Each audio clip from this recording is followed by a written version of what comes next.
Habang patuloy na nagbabago ang takbo ng digital asset market, unti-unti nang lumilipat ang momentum papunta sa mga coin na may malinaw na institutional direction. Sa gitna po nito, si XRP ay namumukod tangi dahil sa kanyang malalim na koneksyon sa mga malalaking institution. Kamakailan, sinabi po ng kilalang tech pundit na si The XRP Guy na kung may hawak kang higit sa 10,000 XRP, you are doing fine. Ang pahayag na ito ay nagpapakita ng lumalaking kumpiyansa ng mga investors sa hinaharap ni XRP. At ayan po ang siyang ating pag-uusapan sa video na ito, pero bago po tayo magpatuloy ay pakibasa na lamang po muna ang disclaimer dito po sa ibaba ng ating screen. At ayan, bakit nga ba sinasabi ng mga eksperto na may tiwala sila kay XRP? Sabi rito, momentum within the digital asset market is shifting toward assets with clear institutional pathways. Among them, XRP stands out for reasons that extend beyond price speculation. Ayan po, sa panahon ngayon, lumalabas na mas gusto na ng mga investors ang mga crypto na may matibay na institutional backing kaysa sa mga coin na puro hype lang. Sa XRP po ay hindi na basta subject ng price speculation, kundi isang digital asset na nakaposition para sa malawakang paggamit sa totoong mundo.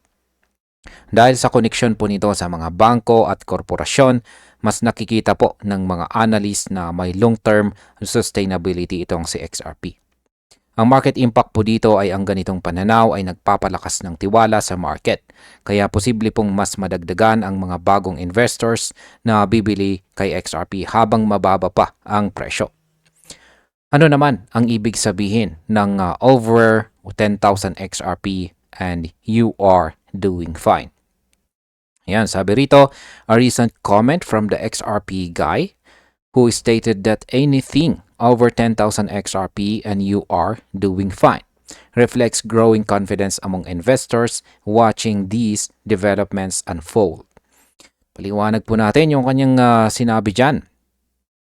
Ang sabi po ni the XRP guy dito, yan po yung kanyang aktual na tweet, ay simple pero napakalaki or napakalakas po ng dating.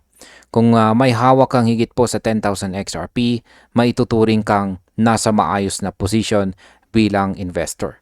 Ang ibig pong sabihin nito ay naniniwala siya na sa mga darating na taon, si XRP ay posibleng magbigay ng malaking balik or huge return sa mga matyagang nag-ipon ng tokens. Para po sa marami, ang 10,000 XRP ay simbolo ng long-term conviction, hindi lamang po basta short-term trade. Sa market impact, kapag mas maraming tao ang naniwalang sapat na ang ganitong holding, posibleng tumaas po ang demand dahil dadami ang gustong umabot sa target na ito. Ngayon ay bakit po ba lumalakas ang institutional infrastructure ni XRP? Yan, sabi rito ay with ongoing progress around exchange-traded fund filings, corporate treasury integration, and institutional trading platforms, XRP is increasingly viewed as an asset positioned for large-scale adoption rather than short-term bullish trading cycles. Ayan, si XRP daw po ngayon ay hindi na lang nakikita bilang coin para sa mabilisang trading. Sa halip, nagiging bahagi na siya ng malawakang institutional infrastructure. Sa tuloy-tuloy na pag-usad ng mga ETF filings, paggamit ng mga kumpanya sa kanilang treasury at mga bagong trading platforms, unti-unti nang binubuo ang pundasyon ng XRP para sa long-term adoption. Ang ganito pong hakbang ay nagpapatunay na seryosong tinatrato ng mga institution sa XRP bilang bahagi ng kanilang financial system. Ang market impact po dito ay kapag tuluyang naipatupad ang mga integration na ito, aasahan po natin ang pagtaas ng liquidity at saka volume na XRP sa mga regulated exchanges. Ngayon, ang sunod po nating katanungan dito ay ano naman ang epekto ng pagbili ng Ripple sa G-Treasury. Sabi po rito tungkol dyan ay the most visible change is the growing network of institutional infrastructure surrounding XRP. Ripple's acquisition of G Treasury marked a turning point for the token's role in corporate finance. Ayan po, ang pagbili daw ng Ripple sa G Treasury ay isang malaking turning point. Sa akbang na ito, mas pinadali ng Ripple para sa mga global corporations ang paggamit ng blockchain settlement sa kanilang treasury operations. Ibig sabihin ay pwede na nilang gamitin sa XRP para sa mas mabilis na paglipat or pag-transfer ng pondo sa iba't ibang bansa. Ito po ay nagbubukas ng pinto para sa mga kumpanya na magkaroon ng tiwala sa paggamit ng digital asset tulad ni XRP. Ang market impact po nito ay lalong tataas ang institutional confidence kay XRP at posibleng sumunod ang iba pang kumpanya sa ganitong sistema. Paano naman po nakakatulong ang Ripple Prime sa market ni XRP? Sabi rito, similarly, Ripple Prime has become a key piece in this framework, designed as an institutional-grade trading and custody platform. It allows professional investors to access deep liquidity, secure storage, and financing options under a single operational roof. Paliwanag po natin yan. Ang Ripple Prime daw po ay isang institutional-grade platform kung saan ang mga malalaking investors ay may access sa malalim na liquidity at ligtas na storage. Isa po itong all-in-one solution na nagbibigay ng seguridad at transparency sa mga transaction.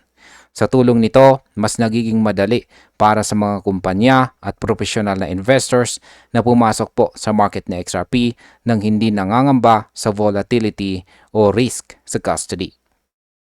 Sa market impact, ang pagkakaroon po ng Ripple Prime ay nagpapalakas ng tiwala ng malalaking players.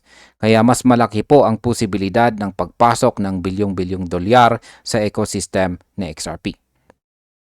Ngayon ay ano naman ang papel ng Evernorth sa stability ng XRP market? Sabi po rito ay Evernorth, a Ripple-backed entity preparing for US listing, is now amassing a substantial XRP treasury. This move introduces a stable, transparent source of demand that removes a meaningful amount of XRP from open circulation. Ayan, si Evernorth daw na isang kumpanya na sinusuportahan ng Ripple ay naghahanda para sa kanyang US listing. Sa ngayon, nag-iipon po ito ng napakalaking halaga ng XRP sa kanyang treasury. Ang hakbang na ito ay nag-aalis po ng malaking volume mula sa open circulation kaya nagre-resulta po ito sa mas matatag na presyo. Ang transparency ng move na ito ay nagdadagdag ng kumpiyansa sa mga investors na may pangmatagalang pananaw. Kaya sa market impact, dahil nababawasan po ang circulating supply, maaari pong tumaas ang presyo ng XRP kapag lumakas pa ang demand. Ngayon ay bakit po ba malaking bagay ang planong IPO ng Evernorth? Sabi rito ay the company's plan to go public with over $1 billion in XRP demonstrates growing confidence in the digital assets future utility within financial markets. Plano daw po ng Evernorth na mag-public listing na may hawak na mahigit $1 billion na XRP. Ito ay matinding sinyales ng tiwala sa kakayahan ng asset sa hinaharap. Ang ganito pong antas ng commitment mula sa isang korporasyon ay nagpapatunay na hindi na basta speculation sa XRP kung saan ay isa na itong bahagi ng tunay na financial ecosystem. Kaya ang market impact po nito ay ang IPO na ito ay posibleng magdulot ng bagong wave ng institutional interest at magpataas sa reputasyon ni XRP sa global finance. Ano naman po ang kahulugan ng spot XRP ETF filings? Sabi po rito tungkol dyan ay meanwhile, the discussion around a US spot XRP exchange-traded fund continues to gain momentum. Several filings remain under SEC review and market analysts place the probability of approval at 94%. Ano nga bang ibig sabihin yan? Patuloy daw po na pinag-uusapan ang posibilidad ng US Spot XRP ETF. Ayon po sa mga analyst, nasa 94% na ang posibilidad ng approval ng SEC. Kapag nangyari po ito, magiging madali para sa mga investors na bumili ng XRP gamit lang ang kanilang brokerage accounts. Isa po itong napakalaking hakbang tungo sa mainstream adoption. Ang market impact po nito ay ang spot ETF approval ay karaniwang nagdudulot ng malaking inflows. Kaya pwede pong magsimula ang isang malaking rally sa presyo ni XRP. Ngayon ay paano po ito magbabago sa pananaw ng market kay XRP?